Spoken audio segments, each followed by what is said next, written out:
Macam mana kita nak tahu nombor personality seseorang? Bila kita sebut orang nombor 1, orang nombor 2, orang nombor 3, banyak orang ingat ia bermaksud anak nombor 1, anak nombor 2, anak nombor 3. Bukan begitu.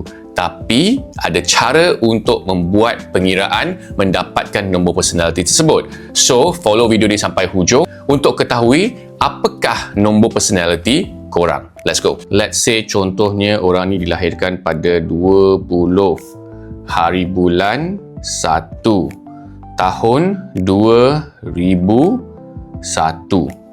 Okay, so it's 2 campur 0 sama dengan 2. 0 campur 1 sama dengan 1. 2 campur 0 is 2. 0 campur 1 is 1. So 2 campur 1 is 3. And 2 campur 1 is 3.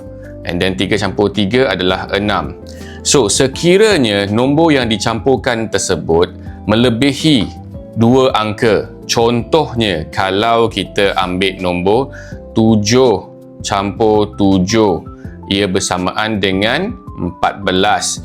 Kita kena jadikan 2 angka jadi 1 angka. So, 14 ni adalah 1 4. That means is 1 campur 4 jadi 5. Jadi, kalau 7 dia adalah 5.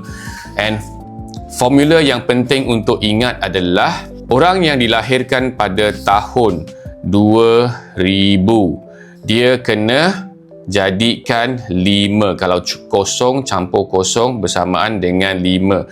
Ni adalah formula dia. Sebab dalam numerologi, dia tak boleh jadi 0. It must be in the center of 1 hingga 9, which is 5 lah. So, bila kita dah dapat nombor yang paling hujung ni, kita namakan dia nombor akar.